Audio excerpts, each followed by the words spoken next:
5 सुपुत्र सन। उन्हां विचों सब तो छोटे गुरु तेग बहादुर पातशाह जी का जन्म 1621 ईस्वी दे विच होया। छोटे हुंदे दे विच पातशाह दा नाम त्यागमल रखा गया। त्यागमल तो तेग बहादुर नाम क्यों होया, इहदे पिछे इतिहास जानने की लोड़ है। जदों गुरु हरगोबिंद पातशाह दे सब तो वड्डे सुपुत्र भाई गुरदित्ता जी, उन्हां दा विआह होना सी ना, बाबा गुरदित्ता जी का विआह होना सी। संगतां ने बरात के रूप में चाले पाउण लगे तो गुरु तेग बहादुर पातशाह जी भी नाल सन। गुरु तेग बहादुर पातशाह सब तो छोटे होने करके ना परिवार दे विच काफी लाड हुंदा, जिहड़ा सब तो छोटा होवे सोहनी पोशाक पहना के पातशाह नूं बरात दे नाल लेके जा रहे सन। तब पातशाह ने की वेख्या, त्यागमल नाम क्यों रखा गया, उहदा भी एक कारण है। तब पातशाह ने की वेख्या कि एक छोटा जिहा गरीब बच्चा बरात के सामने कभी आवे, जो वेखे कि बरात सारे ने सोहने कपड़े पाई शर्मा के फिर पीछे चले जाए। तब त्यागमल जी ने की किया, अपनी सोहनी हुई बस्तर, अपनी सोहनी हुई अपनी सजी हुई सेज उस बच्चे को दे दी। गुरु हरगोबिंद पातशाह ने उस वेले बाल त्यागमल नूं गाल लाया ते मत्थे नाल चुमिया ते कहा कि जो संसार विच वंडण लई आए हो, जो खुशियां जो दुनिया दे दुख हरण लई संसार विच आए हो, इन्नी निक्की उम्र ही वंडना शुरू कर दिता। समा अगे चलदा गया। कीरतपुर साहिब की जंग हुई। गुरु हरगोबिंद पातशाह दे मान करया करो अपने गुरु ते। गुरु हरगोबिंद पातशाह ने 4 जंगां लड़ियां ने, माफ करना 6वें गुरु ने 4 जंगां लड़ियां ते चारों दे चारों जंगां विच जित प्राप्त की थी। ते ऐसी कौम दे अंदर सत श्री अकाल शक्ति की गल करनी होवे ना तो गुरु हरगोबिंद पातशाह कोलों सिੱਖਿਆ करो। पातशाह ने 4 जंगां लड़ियां ते इतिहास दे विच किते भी ये नहीं मिलता कि पातशाह ने आप चढ़ के वैरी ते वार कीता। पातशाह ने 4 जंगां लड़ियां, चारों दी चार वैरी चढ़ के आया ते पातशाह ने मुंह तोड़ना जवाब दिता। गुरु हरगोबिंद पातशाह ते मैं इस करके दस रहा क्योंकि अपना इलाका गुरु हरगोबिंद पातशाह दे नाल जुड़िया होया है। गुरु हरगोबिंद पातशाह, खैर मैं विषय वाल आउणा। गुरु हरगोबिंद पातशाह ने कीरतपुर साहिब की जंग लड़ी। उस दे विच बाबा त्यागमल जी ने ऐसे जोहर दिखाए, ऐसे तेगदे जोहर दिखाए, वैरियों ने ऐसे आहू लाए कि हरगोबिंद पातशाह ने खुश होकर उस दिन तो पातशाह का नाम तेग बहादुर रख दिता गया। 1621 जन्म होया पातशाह का, पहला नाम त्यागमल रखा गया और फिर कीरतपुर साहिब की जंग तो बाद पातशाह का नाम तेग बहादुर रखा गया। एक गल गौर करियो कि वो तेग बहादुर उन्होंने तेग दे नाल आहू वाए ही नहीं, जदों लोड़ पई, जदों हिंदू धर्म का तिलक ते जंजू रखना पिया ते अपने सीस नूं तेग दे अगे भी रखिया। कली तेग दे नाल जोहर नहीं विखाए, तेग दा वार अपने सीस उत्ते भी चलिया। ये मेरे गुरु की महानता है। जिथे वीर रस भी है उत्थे सहजता भी है, उत्थे निडोलता भी है, उत्थे स्थिरता भी है। जे किते वैरी नूं चुकाया ते वैरी के सामने खड़े रहे, वैरी ने सीस ता ले लिया पर पातशाह का मान नहीं तोड़ सके। बोले सो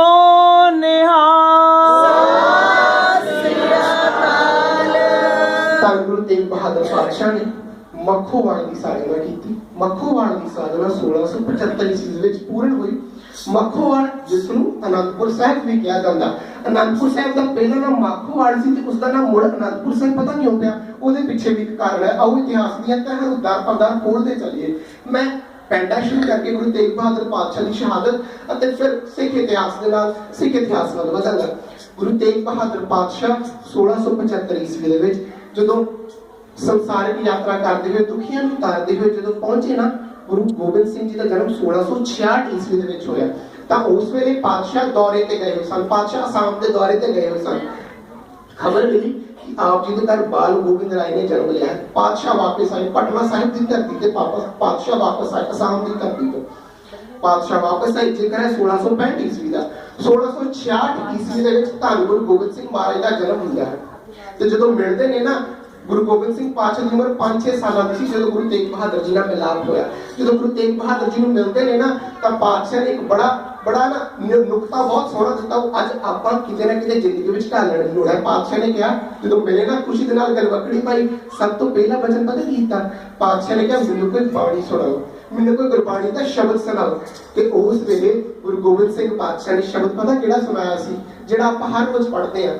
आनंद पिया मेरी माए सतगुरु में पाया, कि भाव मैं अपने सतगुरु में पा लिया है कि मेरे मन के अंदर आनंद पै गया। इस करके माखोवाल का नाम आनंदपुर साहिब रखा गया। खैर 1675 ईस्वी का समा आया। बाल गोबिंद राय की उम्र उस वेले 9 साल की हो चुकी है। गुरु तेग बहादुर पातशाह किथे विराजमान ने? अनंदपुर साहिब की धरती के उपर। उस वेले 1672 के करीब कहते हैं औरंगजेब ने यह हुक्म जारी कर दिता कि जां ते इस्लाम धर्म कबूल लो जां जजिया दिओ ते या फिर तेग दे जोड़ नाल जो नहीं मनदे उन्हां नूं इस्लाम दे विच तेग दे नाल लिआंदा जावे, भाव कतल कर दिता जावे। ये एक ना इस्लामियत की खास गल है। अज आपां हुण भी देखदे आ कि इस्लामियत दे विच ना शुरू तो एक कंसेप्ट चले आ रहा है कि जां ते इस्लाम दे विच प्यार नाल मना लो या फिर तेग दे जोड़ दे नाल। इस्लाम दे विच कंसेप्ट चलदा है, औरंगजेब जां मुगल जिन्ने भी आपां वेखदे हां उन्हां दे विच ये कंसेप्ट चलदा है कि तलवार दे जोड़ दे नाल धर्म दे विच लिआंदा जावे। ते इहदी शुरुआत कश्मीर तो क्यों हुई? पातशाह दे कोल आपां सुणदे ना कश्मीरी पंडित ही आए सन। इहदी शुरुआत कश्मीर तो क्यों हुई? क्योंकि उस वेले कश्मीर एक बहुत बड़ा सिक्ख्या का केंद्र सीगा। कश्मीर दे विच सूझवान पंडित, सब तो सूझवान पंडित जो उस वेले भारत दे मन्ने जांदे ने ना 1672 ईस्वी दे विच कश्मीर दे विच होया करदे सन, कश्मीर दे विच रहा करदे सन, जिन्हों मुस्लिम आयतां पढ़ियां ना तो उहदे विच लिखिया नक्शाबाजी दा केंद्र, भाव जिथों उस कौम दा धुरा जो उस कौम दा सेंटर हुंदा है वो उस वेले कश्मीर दे विच सीगा ते कश्मीरी पंडितां नूं इस करके सब तो विद्वान मन्निया जांदा सी। ਉਹਦੇ ਸਲਾਹਕਾਰ ਨੇ ਔਰੰਗਜ਼ੇਬ ਨੂੰ ਸਲਾਹ ਦਿੱਤੀ ਕਿ ਕਿਉਂ ਨਾ ਇਹਨਾਂ ਨੂੰ ਆਪਾਂ ਇਸਲਾਮ ਦੇ ਵਿੱਚ ਲੈ ਆਂਦਾ ਜਾਵੇ, ਕਿਉਂਕਿ ਜੇ ਆਪਾਂ ਪੂਰੇ ਭਾਰਤ ਵਿੱਚ ਕੱਲੇ-ਕੱਲੇ ਮੁਸਲਮਾਨ ਨੂੰ, ਕੱਲੇ-ਕੱਲੇ ਹਿੰਦੂ ਨੂੰ ਜਾਂ ਕੱਲੇ-ਕੱਲੇ ਹੋਰ ਕਿਸੇ ਧਰਮ ਦੇ ਮੰਨਣ ਵਾਲੇ ਨੂੰ ਮੁਸਲਮਾਨ ਬਣਾਉਣ ਲੱਗੇ ਤਾਂ ਵਿਦਰੋਹ ਫੈਲ ਜਾਏਗਾ। ਵਿਆਮਤ ਖੇਡੀ ਸਭ ਤੋਂ ਪਹਿਲਾਂ ਕਸ਼ਮੀਰੀ ਪੰਡਤਾਂ ਨੂੰ ਇਸਲਾਮ ਧਰਮ ਵਿੱਚ ਲਿਆਉਣ ਦਾ ਯਤਨ ਕੀਤਾ ਗਿਆ।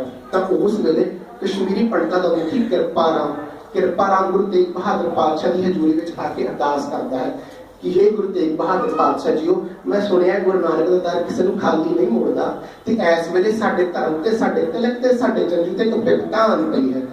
बड़ी गहरे शब्दां दे नाल उसने अपना दुख बयान कीता, कहण लगा कि जिवें एक बंद टुटदा है ना तां उस बंद नूं तां उस पानी दे वहाव नूं थामण लई एक वड्डा थंम दी लोड़ हुंदी है, एक वड्डी लकड़ दी लोड़ हुंदी है। उसे तरह अज जो कतलोगात साडे धर्म दी औरंगजेब ने पूरे हिंदुस्तान में चला दित्ती है, उन्होंने कोई थम सकता है तो मैनूं पूरी भारत दे विच होर कोई नहीं दसदा। गुरु नानक दी गद्दी ते नौवीं जोत नौवां वारिस गुरु तेग बहादुर पातशाह जी तुसीं दसदे हो। बोले सो निहाल।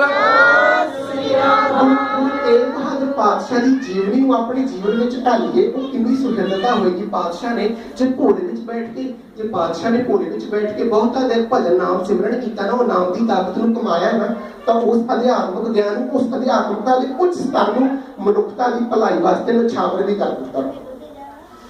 पातशाह ने तो उस वेले बाल गोबिंद राय भी नाल बैठे सन। जदों कश्मीरी पंडितां दा मुखी किरपाराम पातशाह दे कोल आया, बाल गोबिंद राय पता की कहंदे ने, पातशाह जीओ जी अजिही गल है कि किसी वड्डे महापुरख नूं अपनी कुर्बानी दे नाल इह थंम बन के एक कतलोगार नूं रोकना है तो फिर इस दुनिया ते तुहाडे तो वड्डा महापुरख इस वेले कौन हो सकता है। गुरु तेग बहादुर पातशाह मुस्कुरा गए, कहते ने गुरु तेग बहादुर पातशाह अपने 54 साल के जीवन काल दौरान कभी भी नहीं मुस्कुराए, पर उस दिन मुस्कुराए। पता क्यों? क्योंकि उन्होंने पता सी मेरी गद्दी दा वारिस जिसने बनना है उसके अंदर सिक्खी की जोत टिक चुकी है। पातशाह 9 साल की उम्र में पातशाह ने यह कह दिता कि पिता जी तुसी जाओ मेरे धर्म ते जे अज किसी होर दे धर्म ते लोड़ आन पई है तो जाओ अपना सीस कुर्बान करके मनुखता की खातर मनुखता के धर्म की खातर कुर्बानी दो। पातशाह चल पए ने, चांदनी चौक दिल्ली दे विच पहुंचे ने। पातशाह दे नाल 3 शहीद, भाई मती सिंह, भाई मती दास जी, भाई दयाला जी ते भाई सतीदास जी। एक ना एक कंसेप्ट लेके दूसरे दे धर्म तो मैं कंपेयर करन लगा। चंडीगढ़ जो पंजाब की राजधानी है ना उत्थे सेक्टर 13 नहीं है, ਉਹਦੇ ਵਿੱਚ ਸੈਕਟਰ 13 ਨਹੀਂ ਹੈ। ਉਸ ਦਾ ਵੀ ਇੱਕ ਕਾਰਨ ਹੈ ਕਿਉਂਕਿ ਕਹਿੰਦੇ ਨੇ ਕਿ ਜਦੋਂ ਯਿਸੂ ਮਸੀਹ ਸ਼ਹਾਦਤ ਦੇ ਲਈ ਗਏ ਨੇ ਨਾ ਉਹਨਾਂ ਦੇ ਨਾਲ 13 ਚੇਲੇ ਸਨ, ਉਹਨਾਂ ਦੇ ਯਿਸੂ ਮਸੀਹ ਦੇ ਨਾਲ। ਇਸ ਕਰਕੇ ਜਦੋਂ ਸ਼ਹਾਦਤ ਦੀ ਸੂਲੀ ਤੇ ਚੜਾਉਣਾ ਸੀ ਨਾ ਇੱਕ ਦਿਨ ਪਹਿਲਾਂ ਯਿਸੂ ਮਸੀਹ ਨੂੰ 13 ਆਪਸ ਦੇ ਵਿੱਚ ਬੈਠੇ ਸਲਾਹ ਕਰਦੇ ਨੇ ਤੇ 13 ਦੇ 13 ਵਾਪਸ ਮੁੜ ਆਉਂਦੇ ਨੇ ਵੀ ਅਸੀਂ ਯਿਸੂ ਤੇਰੇ ਨਾਲ ਸ਼ਹੀਦੀ ਨਹੀਂ ਦੇਣੀ। ਪਰ ਕੈਸੀ ਅਨੋਖੀ ਦਾਸਤਾਨ ਹੈ ਸਿੱਖੀ ਦੀ। ਤੁਸੀਂ ਮੁਸਲਮ ਰਾਈਟਰ ਨੂੰ ਪੜ੍ਹ ਲਓ, ਤੁਸੀਂ ਅੰਗਰੇਜ਼ ਰਾਈਟਰ ਨੂੰ ਪੜ੍ਹ ਲਓ, ਤੁਸੀਂ ਸਿੱਖ ਵਿਦਵਾਨਾਂ ਨੂੰ ਪੜ੍ਹ ਲਓ। गुरु नानक पातशाह 1469 तो लैके ते अज दे समय दौरान किते भी ये उदाहरण नहीं मिलती कि किसी सिख ने अपने गुरु तो मुंह मोड़ लिया, शहादत तो डर गया, शहादत तो डर के सिखी तो मुंह मोड़ लिया, किते भी अजिही उदाहरण नहीं मिलती। भाई मती दास, भाई सतीदास, गुरु तेग बहादुर तिन्हां ने पातशाह दे नाल शहादत दी। भाई मती दास जी नूं आरे दे नाल चीर के शहीद किया गया, 2 फट्टियां दे विच बन्निया गया, आरा सिर ते रखिया गया। ध्यान दिओ ਆਪਾਂ ਵੇਖਦੇ ਹਾਂ ਨਾ ਕਿ ਜਦੋਂ ਲੱਕੜ ਚਿਰਦੀ ਹੈ ਨਾ ਆਰੇ ਤੇ, ਤਾਂ ਲੱਕੜ ਦੀਆਂ ਉਹ ਛੋਟੀਆਂ ਛੋਟੀਆਂ ਫਰੂਹਾਂ ਕਿਵੇਂ ਉੱਡਦੀਆਂ ਨੇ, ਐਵੇਂ ਜਦੋਂ ਆਰਾ ਭਾਈ ਮਤੀ ਦਾਸ ਦੇ ਸੀਸ ਤੇ ਚੱਲਿਆ ਹੋਵੇਗਾ, ਲਹੂ ਦੀਆਂ ਧੀਰੀਆਂ ਕਿਵੇਂ ਛੁੱਟੀਆਂ ਹੋਣਗੀਆਂ। ਪਰ ਉਹ ਗੁਰੂ ਪਿਆਰਾ, ਉਹ ਗੁਰੂ ਪਿਆਰੇ ਦੀ ਸੁਰਤ ਪ੍ਰਭੂ ਚਰਨਾਂ ਵਿੱਚ ਜੁੜੀ ਰਹੀ। ਸੁਰਤ ਕਿੱਥੇ ਜੁੜੀ ਰਹੀ? ਜਪਜੀ ਸਾਹਿਬ ਦੇ ਪਾਠ ਚੱਲਦੇ ਰਹੇ ਨੇ, ਜਪਜੀ ਸਾਹਿਬ ਦੇ ਪਾਠ ਚੱਲ ਰਹੇ ਨੇ। ਕਹਿੰਦੇ ਨੇ ਜਦੋਂ ਆਰਾ 2 ਇੰਚ ਅੰਦਰ ਗਿਆ ਹੈ ਨਾ ਸਰੀਰ ਦੇ, ਜਦੋਂ ਆਰਾ ਸਿਰ ਤੋਂ 2 ਇੰਚ ਥੱਲੇ ਹੋਇਆ ਤਾਂ ਜਲਾਦ ਨੇ ਪੁੱਛਿਆ ਭਾਈ ਮਤੀ ਦਾਸ ਕਿਵੇਂ ਲੱਗ ਰਿਹਾ ਹੁਣ, ਤੈਨੂੰ ਕਿਹਾ ਸੀ ਇਸਲਾਮ ਕਬੂਲ ਹੈ ਪਰ ਤੂੰ ਨਹੀਂ ਮੰਨਿਆ। ਤਾਂ ਭਾਈ ਮਤੀ ਦਾਸ ਨੂੰ ਪਤਾ ਕੀ ਜਵਾਬ ਦਿੰਦੇ ਨੇ? ਕੈਸੀ ਚੜ੍ਹਦੀ ਕਲਾ ਹੋਵੇਗੀ, ਕੈਸੀ ਨਾਮ ਦੀ ਬਰਕਤ ਹੋਵੇਗੀ, ਇੰਨੀ ਚੜ੍ਹਦੀ ਕਲਾ ਵਿੱਚ ਆਵਾਜ਼ ਦਿੰਦੇ ਨੇ, ਇਹ ਜਲਾਦ ਤੂੰ ਮੇਰੇ ਨਾਲ ਗੱਲ ਨਾ ਕਰ, ਤੂੰ ਆਰਾ ਰੋਕ ਨਾ, ਮੈਂ ਜਾ ਕੇ ਪ੍ਰਭੂ ਦੇ ਚਰਨਾਂ ਵਿੱਚ ਨਵਾਜ਼ਣਾ, ਤੂੰ ਮੇਰੇ ਨਾਲ ਗੱਲ ਕਰ ਰਿਹਾ, ਮੈਨੂੰ ਲੇਟ ਕਰ ਰਿਹਾ, ਦੇਰੀ ਕਰ ਰਿਹਾ, ਮੇਰੀ ਸ਼ਹੀਦੀ ਦੇ ਵਿੱਚ ਵਿਘਨ ਨਾ ਪਾ। ਭਾਈ ਮਤੀ ਦਾਸ ਨੂੰ ਸਰੀਰ ਚਿੜਿਆ, ਸਿਰ ਚਿੜਿਆ, ਗਲਾ ਚਿੜਿਆ ਗਿਆ, ਆਂਦਰਾਂ ਚਿੜੀਆਂ ਗਈਆਂ, ਹੱਡ ਚਿੜੇ ਗਏ ਅਤੇ ਫਿਰ ਸਰੀਰ 2 ਹਿੱਸਿਆਂ ਦੇ ਵਿੱਚ ਅੱਡ ਕਰ ਦਿੱਤਾ ਗਿਆ। ਇਤਿਹਾਸਕਾਰ ਲਿਖਦੇ ਨੇ ਕਿ ਸਰੀਰ 2 ਹਿੱਸਿਆਂ ਦੇ ਵਿੱਚ ਹੋਇਆ, ਪਰ ਫਿਰ ਵੀ ਵਿੱਚ ਜਪਜੀ ਦੀ ਆਵਾਜ਼ ਆਉਂਦੀ ਰਹੀ। ਤੇ ਆਖਰ ਗੁਰਸਿੱਖ ਪਿਆਰੇ ਨੇ ਸਾਹ ਉਦੋਂ ਤਿਆਗ ਕੇ ਜਦੋਂ ਪੜਿਆ, ਜਿਨੀ ਨਾਮ ਤੇ ਆਇਆ ਗਏ ਵਿਸ਼ਕਰ ਕਾਲ, ਨਾਨਕ ਤੇ ਮੁਖ ਉਜਲੇ ਕੀਤੀ ਛੁੱਟੀਆਂ। ਬੋਲੇ ਸੋਨਿਆ ਸਤਿ ਸ੍ਰੀ ਅਕਾਲ। ਮੈਂ ਇਤਿਹਾਸ ਨੂੰ ਥੋੜਾ ਜਲਦੀ ਕਰਾਂ ਤੇ ਫਿਰ ਵਾਰੀ ਆਉਂਦੀ ਭਾਈ ਸਤੀ ਦਾਸ ਜੀ ਦੀ। ਭਾਈ ਸਤੀ ਦਾਸ ਜੀ ਨੂੰ ਰੂਹ ਦੇ ਵਿੱਚ ਲਪੇਟ ਕੇ ਜਿਉਂਦਿਆਂ ਸਾੜ ਦਿੱਤਾ ਗਿਆ। ਜਦੋਂ ਮਾਵਾਂ ਘਰ ਦੇ ਵਿੱਚ ਫੁਲਕਾ ਬਣਾਉਂਦੀਆਂ ਨੇ ਨਾ, ਫੁਲਕੜੀ ਥੋੜੀ ਜਿਹੀ ਹਵਾ ਪੈ ਜਾਵੇ ਤਾਂ ਹੱਥ ਇੱਕਦਮ ਪਿੱਛੇ ਕਰ ਲੈਂਦੀਆਂ ਨੇ। ਉਹਦਾ ਜੇ ਟੈਂਪਰੇਚਰ ਵੇਖਿਆ ਜਾਵੇ ਨਾ ਸਾਇੰਸਦਾਨਾਂ ਦੇ ਨਜ਼ਰੀਏ ਤੋਂ, ਤਾਂ 150 ਤੋਂ 200 ਡਿਗਰੀ ਹੁੰਦਾ ਹੈ। ਪਰ ਜਿਉਂਦੇ ਜੀ ਰੇਤ ਵਿੱਚ, ਜਿਉਂਦੇ ਜੀ ਅੱਗ ਵਿੱਚ ਸਾੜ ਦੇਣਾ, ਰੂਹ ਵਿੱਚ ਲਪੇਟ ਦੇਣਾ, ਟੈਂਪਰੇਚਰ ਪਤਾ ਕਿੰਨਾ ਹੋਵੇਗਾ? 1000-2000 ਡਿਗਰੀ ਹੋਵੇਗਾ। ਪਰ ਉਹਨਾਂ ਨੇ ਮੁੱਖੋਂ ਸੀਨਾ ਉਚਲੀ ਐਸੀ ਕਿਹੜੀ ਤਾਕਤ ਸੀ ਕਿ ਸਭ ਸਾਇੰਸਾਂ ਫੇਲ ਕਰ ਦਿੱਤੀਆਂ। ਦੁੱਖ ਚੜਨ ਦਾ ਐਡਾ ਵੱਖਰਾ ਉੱਚਾ ਲੈਵਲ ਸੈੱਟ ਕਰ ਦਿੱਤਾ ਵੀ ਜਿੰਨੇ ਮਰਜ਼ੀ ਸਰੀਰਕ ਤਸੀਹੇ ਦੇ ਲਿਓ, ਅਸੀਂ ਗੁਰੂ ਵੱਲੋਂ ਮੁਖ ਨਹੀਂ ਮੋੜਨਾ। ਗੁਰਬਾਣੀ ਵਿੱਚ ਵੀ ਸ਼ਬਦ ਆਉਂਦਾ ਹੈ ਨਾ, ਕਰਵਟ ਭਲਾ ਨਾ ਕਰਵਟ ਤੇਰੀ, ਚਾਹੇ ਤੂੰ ਮੈਨੂੰ ਆਰੇ ਨਾ ਚੀਰ ਦੇ ਪਰ ਮੈਂ ਤੇਰੇ ਵੱਲੋਂ ਮੁਖ ਨਹੀਂ ਮੋੜਨਾ, ਮੈਂ ਕਰਵਟ ਨਹੀਂ ਲੈਣੀ ਤੇਰੇ ਵੱਲੋਂ। ਭਾਈ ਦਿਆਲਾ ਜੀ ਨੂੰ ਉੱਪਰ ਦੀ ਦੇਗ ਦੇ ਵਿੱਚ ਉਬਾਲਿਆ ਗਿਆ। ਸਰੀਰ ਦੇ ਨਾ ਸਾਡੇ 5 ਲੇਅਰਸ ਹੁੰਦੀਆਂ ਨੇ। ਸਭ ਤੋਂ ਪਹਿਲਾਂ ਉੱਪਰ ਚਮੜੀ, ਫਿਰ ਉਸ ਤੋਂ ਥੱਲੇ ਮੋਟਾਪਾ, ਫਿਰ ਆਂਦਰਾਂ ਹੁੰਦੀਆਂ ਨੇ, ਫਿਰ ਮਾਸਪੇਸ਼ੀਆਂ ਅਤੇ ਫਿਰ ਸਾਡੇ ਸਰੀਰ ਦੇ ਹੱਡ ਹੁੰਦੇ ਨੇ।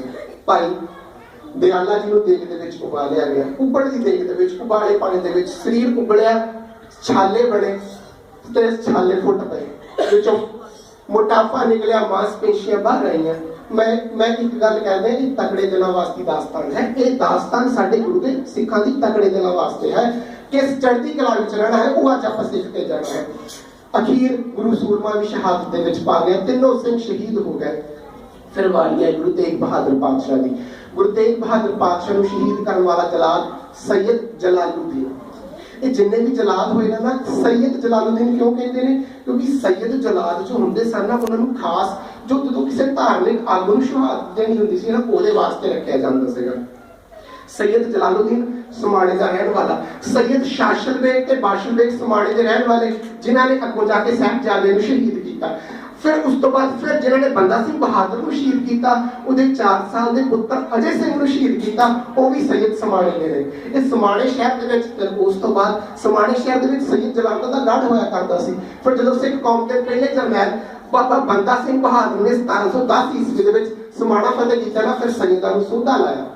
ਤੇ ਉਹ ਜਿਸ ਨੇ ਗੁਰੂ ਅਰਜਨ ਦੇਵ ਪਾਤਸ਼ਾਹ ਨੇ 30 ਮਈ 1606 ਈਸਵੀ ਨੂੰ ਗੁਰੂ ਅਰਜਨ ਦੇਵ ਪਾਤਸ਼ਾਹ ਦੇ ਸਿਰ ਤੇ ਗ੍ਰਹਿ ਮਰੀਤ ਭਾਈ ਸੀ ਨਾ, ਉਹ ਵੀ ਸਮਾਣੇ ਸ਼ਹਿਰ ਦਾ ਰਹਿਣ ਵਾਲਾ ਸੀ। ਉਹਨੂੰ ਵੀ ਫਿਰ ਸੋਧਾ ਲਾਇਆ ਗਿਆ। ਗੁਰੂ ਤੇਗ ਬਹਾਦਰ ਪਾਤਸ਼ਾਹ ਨੇ ਜਲਾਦ ਦੇ ਨਾਲ ਗੱਲਬਾਤ ਕਰ ਰਹੀ। ਜਲਾਦ ਕਹਿੰਦਾ ਅਸੀਂ ਸੈਯਦ ਹਾਂ, ਅਸੀਂ ਖਾਨਦਾਨੀ ਜਲਾਦ ਹਾਂ, ਸਾਡੇ ਵੱਡੇ ਵਡੇਰਿਆਂ ਨੇ ਵੀ ਤੁਹਾਡੇ ਗੁਰੂਆਂ ਨੂੰ ਸ਼ਹੀਦ ਕੀਤਾ ਤੇ ਅੱਜ ਤੈਨੂੰ ਵੀ ਸ਼ਹੀਦ ਕਰਨਾ। ਤੇ ਗੁਰੂ ਤੇਗ ਬਹਾਦਰ ਪਾਤਸ਼ਾਹ ਕੋਲ ਜਵਾਬ ਪਤਾ ਕੀ ਕਹਿੰਦੇ ਨੇ? ਕਹਿੰਦੇ ਜੇ ਤੂੰ ਖਾਨਦਾਨੀ ਜਲਾਦ ਹੈ ਤੇ ਮੈਂ ਵੀ ਖਾਨਦਾਨੀ ਸ਼ਹੀਦ ਹਾਂ। ਬੋਲੇ ਸੋ ਨਿਹਾਲ।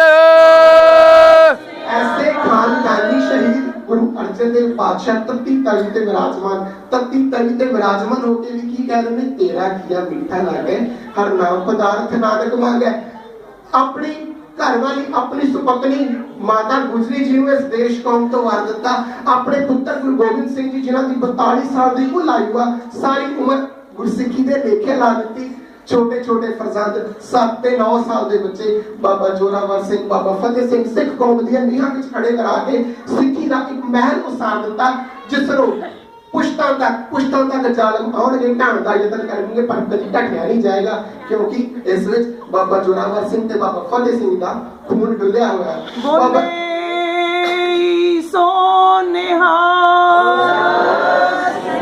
बाबा जुझार सिंह ते बाबा अजीत सिंह नूं भी इस देश तो इस कौम की राखी वास्ते चमकौर की जंग में शहीद कर दिता गया। ऐसे गुरु तेग बहादुर खानदानी शहीद माण करया करो अपने गुरु के इतिहास से। तुसी यूरोपियन हिस्टरी में पढ़ लो, तुसी अमेरिकन हिस्टरी में पढ़ लो, तुसी किसी देश के किसी धर्म के इतिहास में पढ़ लो, जो कुर्बानियां साडी कौम दे विच होईयां ने किसी कौम विच उदाहरण नहीं मिलती। इत्थे ते 6 महीने का बच्चा भी शहीद। हुणे माता जी गल कर रहे सन कि जदों मनवीर मनु ने छोटे छोटे बच्चों दुध पींदे बच्चों हवा में उछाल के थले मेजे खड़े कर देने ते पुछना दिन किवें बीत रहा, तो उन्होंने कहना परमात्मा की रज़ा विच वधिया बीत रहा। 6 महीनों के बच्चे भी शहीद ने ते 80 साल का बुजुर्ग बाबा 80 साल का बुजुर्ग बाबा दीप सिंह भी शहीद है, जिन्हें 80 साल की उम्र 18 सेर का खंडा फड़ के दरबार साहब में आजाद कराया। 82 साल की उम्र भाई मनी सिंह भी शहीद ने, जिन्होंने 11 के 11 जी परिवार के इस कौम के शहीद हो गए। भाई मनी सिंह जी 82 साल की उम्र भी शहादत का जाम पीते हैं। खैर मैं विषय वाले कहना सिख इतिहास पढ़ लो, सिख इतिहास पढ़ लो, बहुत विशाल है। आज थोड़े मामलों में दिल के इस करके भी आ रहे हैं क्योंकि अज ना मैं अपने लोगों के रह के गल कर रहा, अपने पिंड के गल कर रहा, तो अज ना मैं कोई खास ब्याह या कोई ब्याहपति नहीं की मैं लैक्चर इस करके एवें चलावांगा। मैं असी भी दिल के बरोले आप लोगों का साझे कर देने, क्योंकि तुसी मेरे दिल के बरोले जमीनी हकीकत नाल जुड़े हो, चंगी तरह समझ पाओगे। गुरु तेग बहादुर पातशाह की शहादत 1675 ईस्वी में चांदनी चौक के विच होंदी है। जलाद ने एक वार के नाल सीस धर नाल अलग कर दिता सैयद जलालुद्दीन। उस वेले उत्थे हाहाकार मच गई, हवा का वावरोला वगिया, नेरी चली, सब दी अखां दे विच नेरी पै गई, सब दी अखां चुधिया गईयां ते उस वेले मौके का फायदा उठा के भाई जैता जी गुरु महाराज का सीस लैके अनंदपुर वाल नूं चल पाउंदे ने ते उसे वेले भाई लखी शाह नजारा गुरु महाराज का धड़ सीस नालों अलग धड़ अपने घर में ले जाके अपने घर में दाह संस्कार कर देंगे, अग ला देंगे। भाई लखी शाह बंजारा की मैं गल करा कि भाई लखी शाह बंजारा के पिता जी भाई दासा जी वो कितों के सन, कश्मीर के रहने वाले सन। ते कश्मीरी पंडित भी कश्मीर के सन, जिहड़े गुरु तेग बहादुर पातशाह को फरियाद लैके आए सन। भाई दासा जी ने जो भाई लखी शाह बंजारा के पिता जी ने उन्होंने गुरु हरगोबिंद पातशाह को सिੱਖੀ की दात प्राप्त की थी। भाई लखी शाह बंजारा ने अपने घर में अग लगा दी ते कह दिता मेरे घर में अग लग गई है, पातशाह का शरीर अगर भेंट कर दिता। भाई जीता जी गुरु गोबिंद सिंह पातशाह के कोल 1676 ईस्वी के सीस लैके आते हैं। बाल गोबिंद राय की उम्र उस वेले 9-10 साल की लिखते हैं इतिहासकार, ते अपने पिता का सीस धड़ कटे धड़ नाल अलग सीस वेच के पातशाह रोए नहीं, कुरलाए नहीं, एक चढ़ती कला दे विच आके केसगढ़ के टिब्बे उत्ते चढ़ के ये ऐलान कर देते हैं कि मैं ऐसा खालसा सजागा जो मुगल राज दियां जो जुल्म दियां नीहां पट के रख देगा। इस संसार में एक खालसा एक शुद्धता फैला के रख देगा। सचमुच पातशाह ने 1699 ईस्वी के विसाखी वाले दिन केसगढ़ की धरती उत्ते खालसे की सिरजना की। तो जो खालसे की सिरजना की ना, तो सब तो जरूरी सब तो पहले जो 5 प्यारे साजना कंसैप्ट देखियो, सब तो पहले प्यारे कौन सन? भाई दया सिंह जी। जे धर्म की नींह रखनी है ना, तो सब तो पहला दया तेरे विच आउणी जरूरी है। धर्म की नींह दया के उपर ही रखी जाती है। वही जो पहली जोत 9वें पातशाह जो 20 साल की उम्र में 20 रुपए के नाल माफ करना 20 रुपए के नाल भुखे साधुआं नूं रोटी छकाउंदे ने ना, तो पातशाह सब तो पहला गुण दुनिया सामने किहड़ा जाहिर करते हैं? दया का। भुखे के उपर दया करनी, भुखे साधुआं नूं रोटी खवाउणा, दया का गुण। ते भुखे साधुआं नूं रोटी खवाउणा इस गल का भी इशारा है कि गुरु दी गोल गरीब दा लोड़वंद की मदद करनी है, भुखियां नूं रजाउणा है, रजियां नूं नहीं रजाउणा। सब दे विच लंगर की प्रथा ये भी सानूं दिंदी है कि सब दे विच उस परमात्मा की जोत बिराजी हुई है। जो अज मेरे नौजवान वीर लंगर की सेवा करने ना, तो मैं बेनती करांगा कि उस फलसफे नूं, उस भाई कन्हैया जी के फलसफे नूं अपने जीवन में ढाल के वेखेगा। जो लंगर वरताओगे ना कि सब दे विच वो परमात्मा वसदा है, तो मैं उस परमात्मा की सेवा कर रहा है। जो आप इस सेवा भावना लंगर की सेवा करांगे ना, तो फिर गुरु नानक सेवा नूं आपे फल लाएगा। मैं दस्तार ते कुछ गल्लां कहना चाहांगा, 5 मिनट के नाल होर मैं अपने विषय नूं खत्म करने का यतन करांगा दस्तार के नाल। क्योंकि अज ना साडे कौम दे विच साडे नौजवानों दे विच जो एक रीत पै गई है भी केस बोझ लगते हैं। ਕਿਸੇ ਨੇ ਸਿੱਖ ਵਿਦਵਾਨ ਦੇ ਨਾਲ ਕੋਈ ਵਿਦਵਾਨ ਚਰਚਾ ਕਰ ਰਿਹਾ ਸੀ, ਉਹ ਪੁੱਛਦਾ ਵੀ ਤੁਹਾਡੇ ਧਰਮ ਦੇ ਵਿੱਚ ਕੇਸ ਕਿਉਂ ਰੱਖੇ ਜਾਂਦੇ ਨੇ? ਤਾਂ ਸਿੱਖ ਵਿਦਵਾਨ ਦਾ ਜੋ ਜਵਾਬ ਹੈ ਨਾ, ਉਹ ਬਹੁਤ ਸੋਹਣਾ ਜਵਾਬ ਹੈ। ਉਹ ਕਹਿੰਦਾ ਤੁਹਾਡੇ ਅੱਖਾਂ ਹੈਗੀਆਂ ਨੇ? ਉਹ ਕਹਿੰਦਾ ਹੈਗੀਆਂ ਨੇ। ਕਹਿੰਦਾ ਤੁਹਾਨੂੰ ਅੱਖਾਂ ਰੱਬ ਨੇ ਦਿੱਤੀਆਂ ਨੇ, ਕੋਈ ਇਹ ਤੇ ਨਹੀਂ ਪੁੱਛਦਾ ਤੁਸੀਂ ਅੱਖਾਂ ਕਿਉਂ ਰੱਖੀਆਂ ਨੇ? ਇਹ ਕੇਸ ਨੇ ਨਾ ਜਿਹੜੇ ਮੇਰੇ ਗੁਰੂ ਦੀ ਦੇਣ ਨੇ, ਮੈਂ ਕਿਤੋਂ ਬਾਹਰੋਂ ਨਹੀਂ ਲਾਏ, ਇਹ ਰੱਬ ਨੇ ਆਪ ਹੀ ਲਾਏ ਨੇ। ਮੈਨੂੰ ਜਿਵੇਂ ਰੱਬ ਨੇ ਬਣਾਇਆ ਹੈ ਮੈਂ ਉਵੇਂ ਦਾ ਹੀ ਰਹਿਣਾ ਪਸੰਦ ਕਰਦਾ ਹਾਂ। ਗੁਰਬਾਣੀ ਕਹਿੰਦੀ ਹੈ ਸਾਬਤ ਸੂਰਤ ਰੱਬ ਦੀ ਭੰਨੇ ਬੇਈਮਾਨ ਕੀ, ਪਰਮਾਤਮਾ ਨੇ ਤੈਨੂੰ ਸੋਹਣੀ ਸੂਰਤ ਬਣਾ ਕੇ ਦਿੱਤੀ ਹੈ, ਤੂੰ ਉਸ ਨੂੰ ਸਾਂਭ। ਇਹ ਦਸਤਾਰ ਅਸੀਂ ਸਿਰ ਤੇ ਤਾਂ ਸਜਾਈ ਹੈ ਕਿਉਂਕਿ ਇਹ ਦਸਤਾਰ ਗੁਰੂ ਨਾਨਕ ਦੀ ਅੜਗ ਦਾ ਪ੍ਰਤੀਕ ਹੈ। ਉਹ ਗੁਰੂ ਨਾਨਕ ਦੀ ਹੈ ਜਿਸ ਨੇ 1526 ਈਸਵੀ ਵਿੱਚ ਬਾਬਰ ਨੂੰ ਕਿਹਾ ਸੀ ਬਾਬਰ ਤੂੰ ਜਾਬਰ ਹੈ। ਉਹ ਬਾਬਰ ਜਿਸ ਨੇ ਹਿੰਦੁਸਤਾਨ ਦੀ ਧਰਤੀ ਤੇ ਜ਼ੁਲਮਾਂ ਦੀ ਅੱਤ ਕਰ ਦਿੱਤੀ, ਉਸ ਨੂੰ ਪਾਤਸ਼ਾਹ ਨੇ ਕਿਹਾ ਸੀ ਬਾਬਰ ਤੂੰ ਜਾਬਰ ਹੈ। ਇਹ ਗੁਰੂ ਅੰਗਦ ਪਾਤਸ਼ਾਹ ਦੀ ਔਜ ਸਿੱਖਿਆ ਦਾ ਪ੍ਰਤੀਕ ਹੈ, ਜਿਸ ਕਾਰਨ ਗੁਰੂ ਅੰਗਦ ਪਾਤਸ਼ਾਹ ਨੇ ਗੁਰਮੁਖੀ ਲਿਪੀ ਜੋ ਅੱਜ ਆਪਾਂ ਪੜ੍ਹਦੇ ਹਾਂ ਨਾ, ਗੁਰਮੁਖੀ ਲਿਪੀ, ਇਹ ਗੁਰੂ ਅੰਗਦ ਦੇਵ ਪਾਤਸ਼ਾਹ ਦੀ ਦੇਣ ਹੈ। ਇਹ ਗੁਰੂ ਅੰਗਦ ਦੇਵ ਪਾਤਸ਼ਾਹ ਦੀ ਦੇਣ ਆਪਾਂ ਦਸਤਾਰ ਸਜਾਉਂਦੇ ਹਾਂ, ਆਪਾਂ ਉਹਨਾਂ ਦੇ ਵਾਰਸ ਹਾਂ। ਇਹ ਗੁਰੂ ਅਮਰਦਾਸ ਪਾਤਸ਼ਾਹ ਦੀ ਦੇਣ ਹੈ। ਇਹ ਗੁਰੂ ਅਰਜਨ ਪਾਤਸ਼ਾਹ ਦੀ ਉਸ ਸ਼ਹਾਦਤ ਦਾ ਪ੍ਰਤੀਕ ਹੈ ਜੋ ਤਖਤੀ ਤੇ ਬੈਠ ਕੇ ਕੀਤੀ ਉਹਨਾਂ ਨੇ। ਇਹ ਗੁਰੂ ਗੋਬਿੰਦ ਸਿੰਘ ਪਾਤਸ਼ਾਹ ਦੀ ਉਸ ਸ਼ਹਾਦਤ ਦਾ ਪ੍ਰਤੀਕ ਹੈ ਜੋ ਉਹਨਾਂ ਨੇ 4 ਪੁੱਤ ਆਪਣੀ ਕੌਮ ਦੇ ਤੁਹਾਡੇ ਲੇਖੇ ਲਾ ਦਿੱਤੇ। ਇਹ ਉਸ ਸ਼ਹਾਦਤ ਦਾ ਪ੍ਰਤੀਕ ਹੈ ਜੋ ਬੰਦਾ ਸਿੰਘ ਬਹਾਦਰ ਨੇ 1715 ਦੇ ਵਿੱਚ ਕੀਤੀ। ਇਹ ਉਸ ਸ਼ਹਾਦਤ ਦਾ ਪ੍ਰਤੀਕ ਹੈ ਜਦੋਂ 1746 ਈਸਵੀ ਦੇ ਵਿੱਚ 35,000 ਸਿੱਖ ਇੱਕੋ ਦਿਨ ਵਿੱਚ ਜਿੰਦਾ ਜਲਾ ਦਿੱਤੇ ਨੇ। ਇਹ ਉਸ ਸ਼ਹਾਦਤ ਦੀ ਗੌਰਵਮਈ ਵਿਰਸੇ ਨੂੰ ਆਪਾਂ ਆਪਣੇ ਸਿਰਾਂ ਤੇ ਸੰਭਾਲ ਕੇ ਚੱਲ ਰਹੇ, ਉਸ ਦਾ ਪ੍ਰਤੀਕ ਹੈ। ਆਓ ਯਤਨ ਕਰੀਏ, ਮੈਂ ਨੌਜਵਾਨਾਂ ਨੂੰ ਬੇਨਤੀ ਕਰਾਂਗਾ ਕਿ ਆਓ ਆਪਾਂ ਯਤਨ ਕਰੀਏ, ਗੁਰ ਇਤਿਹਾਸ ਗੁਰਬਾਣੀ ਦੇ ਨਾਲ ਜੁੜੀਏ, ਵੱਧ ਤੋਂ ਵੱਧ ਪੜ੍ਹੀਏ, ਕਿਉਂਕਿ ਅੱਜ ਗੁਰਦੁਆਰਿਆਂ ਦੇ ਵਿੱਚ ਗੁਰਦੁਆਰੇ ਆਉਣਾ ਲੰਗਰ ਤੱਕ ਸੀਮਤ ਰਹਿ ਜਾਣਾ, ਇੱਥੇ ਤੱਕ ਹੀ ਆਪਾਂ ਸੀਮਤ ਰਹਿ ਗਏ ਹਾਂ। ਆਪਾਂ ਨੂੰ ਗੁਰੂ ਸਾਹਿਬ ਨੇ ਸਿੱਖਿਆ ਦਿੱਤੀ ਹੈ, ਆਪਾਂ ਉਹ ਭਗਲੇ ਬਣਨਾ ਹੈ ਜਿਨ੍ਹਾਂ ਨੇ ਗੁਰੂ ਸ਼ਬਦ ਦੇ ਰਸ ਨੂੰ ਮੰਨਣਾ ਹੈ ਤੇ ਆਪਣੇ ਜੀਵਨ ਦੇ ਵਿੱਚ ਵਸਾਉਣਾ ਹੈ ਤੇ ਅਧਿਆਤਮਕ ਪੱਖ ਨੂੰ ਉਸ ਸਤਰ ਤੇ ਲੈ ਕੇ ਜਾਣਾ ਹੈ ਜਿੱਥੇ ਫਿਰ ਨਾ ਕੋਈ ਦੁੱਖ, ਨਾ ਕੋਈ ਸੁੱਖ, ਨਾ ਕੋਈ ਰੋਗ, ਨਾ ਕੋਈ ਹਰ, ਹਮੇਸ਼ਾ ਆਨੰਦ। ਜਦੋਂ ਆਪਾਂ ਆਨੰਦ ਸਾਹਿਬ ਪੜ੍ਹਦੇ ਹਾਂ ਤਾਂ ਆਨੰਦ ਪਿਆ ਮੇਰੀ ਮੈਂ ਸਤਿਗੁਰੂ ਮੈਂ ਪਾਇਆ। ਅਧਿਆਤਮਕਤਾ ਨੂੰ ਉਸ ਉੱਚੇ ਸਤਰ ਤੇ ਲੈ ਕੇ ਜਾਣਾ ਹੈ। ਉਹ ਕਿਵੇਂ ਹੋਏਗਾ? ਜਦੋਂ ਆਪਾਂ ਸਤ ਸੰਗਤ ਦੇ ਵਿੱਚ ਆਵਾਂਗੇ। ਲੋਹਾਰ ਨੇ ਜੇ ਕਿਸੇ ਸਰੀਏ ਨੂੰ ਸਿੱਧਾ ਕਰਨਾ ਹੋਵੇ ਨਾ ਤਾਂ 60-80 ਚੋਟਾਂ ਮਾਰਦਾ ਹੈ ਉੱਪਰ, ਪਰ ਆਖਰੀ ਚੋਟ, ਪਰ ਇਸ ਦਾ ਮਤਲਬ ਇਹ ਨਹੀਂ 60 ਚੋਟਾਂ ਉਸ ਨੂੰ ਮਾਰਨੀਆਂ ਪੈਂਦੀਆਂ ਨੇ, ਪਰ ਇਸ ਦਾ ਮਤਲਬ ਇਹ ਨਹੀਂ ਕਿ 59 ਚੋਟਾਂ ਦਾ ਕੋਈ ਅਸਰ ਨਹੀਂ। ਜੇ 60 ਦੇ ਵਿੱਚੋਂ ਸਰੀਆ ਸਿੱਧਾ ਹੁੰਦਾ ਹੈ ਨਾ, ਆਪਾਂ ਵੀ ਕਰਨਾ ਹੈ ਰੋਜ਼ ਦੀ ਰੋਜ਼, ਹਫ਼ਤਾਵਾਰੀ ਸਮਾਗਮ ਹੁੰਦੇ ਨੇ, ਰੋਜ਼ ਦੀ ਰੋਜ਼ ਇਸ ਮਨ ਤੇ ਚੋਟਾਂ ਮਾਰਨੀਆਂ ਨੇ ਤਾਂ ਜੋ ਮਨ ਢਲ ਜਾਵੇ, ਮਨ ਸਿੱਧਾ ਹੋ ਜਾਵੇ, ਗੁਰੂ ਦੇ ਚਰਨਾਂ ਵਿੱਚ ਜੁੜ ਜਾਵੇ। ਗੁਰੂ ਸ਼ਬਦ ਦੀ ਇਹ ਮਨਹੂਰੀਏ ਵਾਲੇ ਕਨਸੈਪਟ ਨੂੰ ਆਪਾਂ ਫੋਲੋ ਕਰੀਏ ਤਾਂ ਜੋ ਘਰ ਘਰ ਅੰਦਰ ਧਰਮਸਾਲ, ਜਿਸ ਨੂੰ ਗੁਰੂ ਨਾਨਕ ਪਾਤਸ਼ਾਹ ਨੇ ਕਿਹਾ ਸੀ ਘਰ ਘਰ ਅੰਦਰ ਧਰਮਸਾਲ, ਹੋਵੇ ਕੀਰਤਨ ਸਦਾ ਵਿਸੋਆ ਵਾਲਾ ਕਨਸੈਪਟ ਆਪਣੇ ਘਰਾਂ ਦੇ ਵਿੱਚ ਲਾਗੂ ਹੋ ਜਾਵੇ। ਸੋ ਇਹਨਾਂ ਕਹਿੰਦਾ ਹੋਇਆ ਮੈਂ ਆਪ ਤੋਂ ਖਿਮਾ ਦਾ ਜਾਚਕਾ ਹੋ ਸਕਦਾ ਹੈ ਮੈਂ ਕੁਝ ਗਲਤੀਆਂ ਕਰ ਗਿਆ ਹੋਵਾਂ, ਭਾਵਨਾਤਮਕ ਵਹਾਅ ਦੇ ਵਿੱਚ ਬਹਿ ਕੇ ਕੁਝ ਗਲਤੀਆਂ ਕਰ ਗਿਆ ਹੋਵਾਂ, ਆਪ ਜੀ ਨੂੰ ਖਿਮਾ ਦਾ ਜਾਚਕਾ ਗੁਰੂ ਬਖਸ਼ਣਯੋਗ ਹੈ, ਗੁਰੂ ਸੰਗਤ ਬਖਸ਼ਣਯੋਗ ਹੈ।